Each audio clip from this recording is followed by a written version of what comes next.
Saya ucapkan selamat bagi teman-teman yang mendapatkan undangan untuk mengikuti uji kompetensi. Misalkan saja uji kompetensi kenaikan jabatan untuk guru pertama ke guru muda. Nah, setelah teman-teman di sini melakukan pendaftaran mengikuti uji kompetensi pada bagian informasi pendaftaran, maka kita nanti akan diarahkan menuju kepada halaman beranda. Setidaknya di sini ada 3 persyaratan sehingga kita nanti bisa mengirimkan berkas dan juga melakukan pendaftaran. Yang pertama adalah di sini status pemenuhan dari CV atau informasi umum, kemudian pelatihan dan juga dokumen penting. Pada video ini saya akan berbagi pengalaman ya, bagaimanakah cara daftar uji kompetensi di SIM PKB pada bagian melengkapi CV atau informasi umum serta data penting dan berkas apa saja yang wajib kita siapkan. Silahkan simak video ini sampai selesai. Namun sebelum kita lanjutkan, perlu saya ingatkan, bagi teman-teman yang mungkin baru saja menemukan channel ini, silakan klik tombol subscribe-nya dan aktifkan notifikasi loncengnya sehingga nanti jika ada update video terbaru, kalian tidak akan ketinggalan informasi. Bagi teman-teman yang saat ini sudah muncul untuk undangan kita melakukan pendaftaran uji kompetensi, maka ketika teman-teman klik daftar, kita akan diarahkan menuju ke informasi pendaftaran. Yang benar di sini diberitahukan bahwa kita ini mendapatkan kesempatan untuk meningkatkan karir dalam jabatan Anda untuk mengikuti uji kompetensi. Dan di sini kita akan memilih opsi apakah kita mengikuti ataukah kita tidak mengikuti. Setelah kita mengikuti dan kita klik lanjutkan, kita akan masuk ke halaman beranda. Dan di bagian halaman beranda di sini teman-teman, setelah masuk di beranda, kalian klik di bagian biodata diri, maka kita akan diarahkan menuju ke seperti ini. Yaitu sebagai contohnya yaitu untuk CV ya, biodata CV. Nah, di sini sebagai contohnya ini guru pertama menuju ke guru tahapan berikutnya, yaitu dari guru pertama ke guru muda, teman-teman. Nah, di sini perlu kita ketahui bahwa segera lengkapi beberapa persyaratan di bawah ini paling lambat nanti tanggal 15 Maret 2024 pukul 23.59. Dan karena setelah ini nanti kita akan masuk yaitu tahap untuk verifikasi berkas dan juga tahap untuk perbaikan berkas. Manakala nanti ajuan berkas kita ini ditolak perbaikan. Jika semua persyaratan sudah lengkap terisi, maka kita bisa klik kirim berkas ya. Untuk saat ini kita belum bisa kirim berkas. Nah, selanjutnya di sini ada 3 hal yang perlu kita isikan. Yang pertama ini adalah persyaratan dan kelengkapan data CV atau informasi umum. Pastikan teman-teman di sini sudah checklist warna hijau seperti ini. Kemudian untuk pelatihan pun juga demikian, yaitu checklist warna hijau. Kemudian untuk data penting nanti juga checklist warna hijau. Nah, di sini untuk langkah seleksi sudah selesai, manakala di status pemenuhan ini sudah hijau. Kemudian untuk status yang tanda seru ini wajib diisi, kemudian yang masih ada tanda silang ini wajib diisi, namun kita belum diselesaikan atau belum dilengkapi. Sebagai contohnya di sini untuk CV sudah, kemudian dokumen penting ini kita belum mengisi, teman-teman.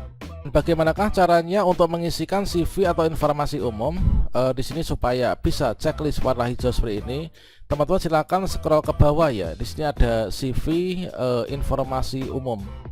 Dan di sini ada CV atau informasi umum, silahkan teman-teman diluaskan, yaitu klik di sini ya. Klik saja di sini, menu drop down ini kita bisa klik.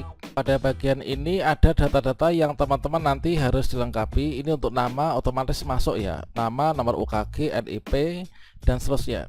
Nah, di sini tentunya ada hal-hal yang harus kita isi dan berkas yang harus disiapkan sebagai acuan untuk nanti kita isikan. Sebagai contohnya di sini untuk penetapan angka kredit atau PAK, ini kita ambil dari PAK yang kita miliki dari tahun yang keberapa.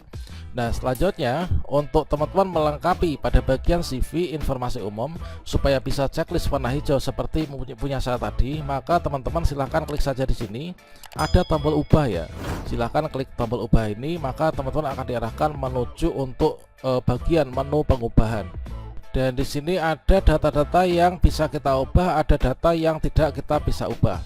Contohnya yang di bagian di sini sudah blur seperti ini ya. Ini nggak bisa kita ubah dikarenakan data ini diperoleh dari data Dapodik. Misalkan nama, kemudian nomor UKG, NIP, status kepegawaian, kemudian tempat lahir, kemudian tanggal lahir dan juga untuk jenjang jabatan. Serta di sini ini nggak bisa kita ubah ya, karena di sini sudah include dari data Dapodik, teman-teman. Nah, di sini teman-teman bisa mulai dari ini ya, yaitu alamat domisili. Silakan dituliskan alamat domisilinya sesuai dengan KTP-nya. Kemudian provinsi, di sini ada menu drop down, silahkan kalian klik dipilih untuk provinsi yang mana. Kemudian kabupaten pun juga demikian. Setelah kita memilih provinsi, maka kabupaten akan difilter otomatis menuju ke kabupaten yang berada di provinsi kita yang kita pilih tadi. Kemudian di sini untuk tahun pengangkatan jenjang jabatan silakan dilihat untuk pengangkatan jenjang jabatannya. Kemudian silakan dilihat juga untuk penetapan angka kreditnya ini berapa. Kemudian untuk tahun pengangkatan pangkat atau golongan itu kira-kira tahun berapa. Ini kita isi, setelah itu kita scroll ke bawah. Kemudian silakan dilihat untuk nilai prestasi kerjanya yang di tahun 2023. Kalau misalkan teman-teman hasilnya itu baik, maka silakan diisikan baik. Kalau misalkan sangat baik, ya diisikan sangat baik ya. Jadi kita sesuaikan dengan kepemilikan masing-masing. Nah, kemudian setelah itu di sini untuk kabupaten kota ini otomatis termasuk nama sekolah juga. Kemudian NPSN, jenjang satuan pendidikan juga demikian. Kemudian di sini untuk kelas ini silahkan diisikan teman-teman tuh mengajar di kelas berapa. Kemudian di sini mata pelajarannya apa. Kemudian di sini silahkan teman-teman masukkan yaitu lama mengajar ya. Kemudian di sini untuk jabatan tugas tambahan ini adalah saya memilih wali kelas. Kemudian nama instansi. Pendidikan terakhir ijazahnya itu apa, jurusannya apa. Ini adalah untuk ijazah ya, ini S1. Kemudian bidangnya ini ada dua, yaitu bidang pendidikan dan juga bidang non kependidikan ya. Oke.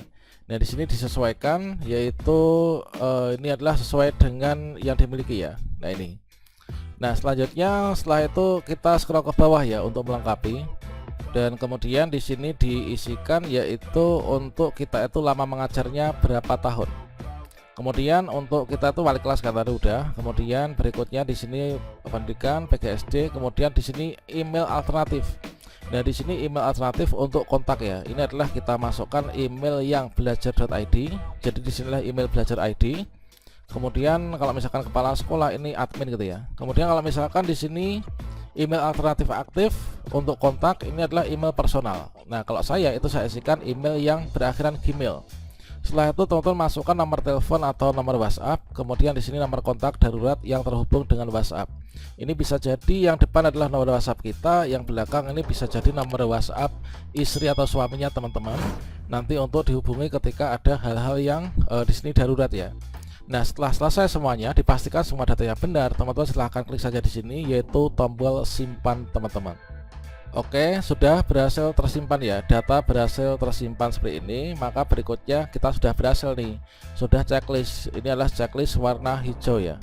Dan setelah di sini berhasil disimpan, kalian bisa klik tutup, maka otomatis di sini sudah terpenuhi. Status pemenuhan ini sudah checklist warna hijau. Nah untuk tutorial terkait tentang cara mengisi pelatihan, kemudian cara daftar dari awal, cara mengisi dokumen penting, kemudian contoh dokumen pentingnya itu apa saja, seperti apa, silahkan teman-teman cek pada video sebelumnya ya, atau nanti akan saya sematkan pada kartu video ini.